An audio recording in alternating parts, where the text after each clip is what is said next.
Momen ibadah ritual tahunan yang dinantikan umat Islam di dunia akhirnya tiba.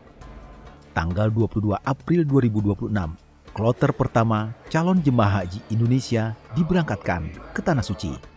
Berbeda dari tahun sebelumnya, kali ini urusan haji tidak dipegang oleh Kementerian Agama, melainkan Kementerian Haji dan Umroh. Mengurus 221.000 calon jemaah haji bukan perkara mudah. Bahkan, Kementerian Agama yang sejak awal mengurusi penyelenggaraan ibadah haji kerap diterpa kendala tiap tahunnya. Apalagi kini, dengan struktur organisasi baru, wajar saja bila muncul kekhawatiran di benak publik terhadap pengelolaan haji.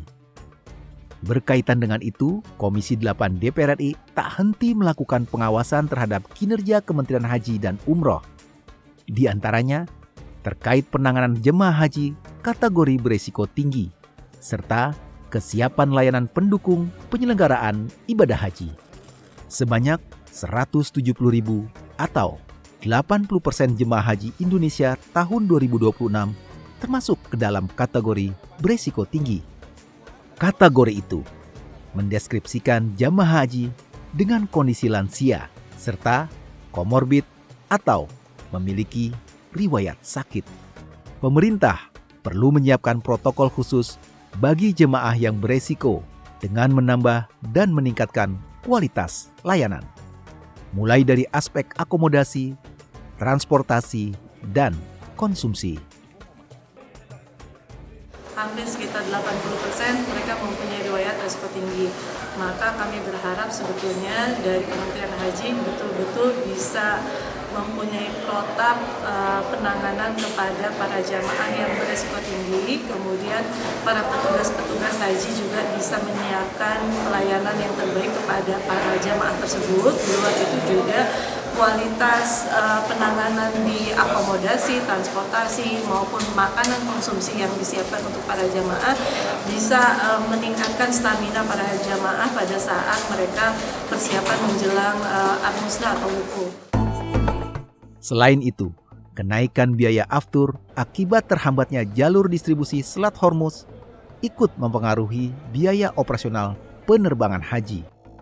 Menteri Haji dan Umroh Muhammad Irfan Yusuf menyampaikan penyelenggaraan haji tahun 2026 membutuhkan tambahan anggaran sebesar 1,7 triliun rupiah.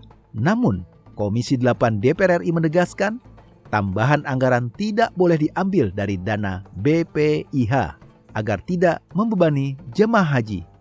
Tambahan dana harus bersumber dari APBN. Kita pun memahami kalau mereka meminta tambahan untuk aftur. Sesuatu yang memang tidak boleh ada penambahan setelah diputuskannya biaya ibadah haji.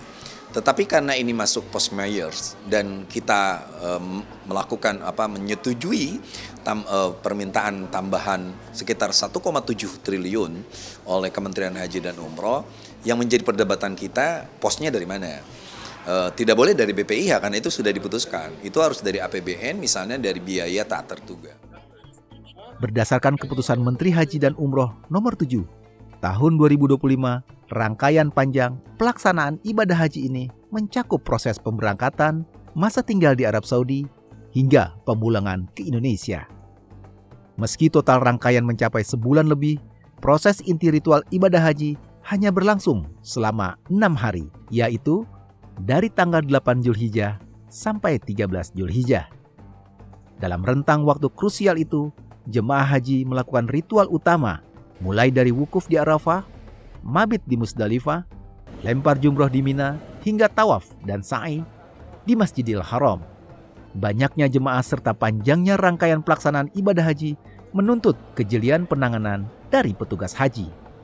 Kesiapan penginapan, konsumsi dan transportasi dapat dikatakan menjadi pondasi utama dalam kelancaran penyelenggaraan ibadah haji.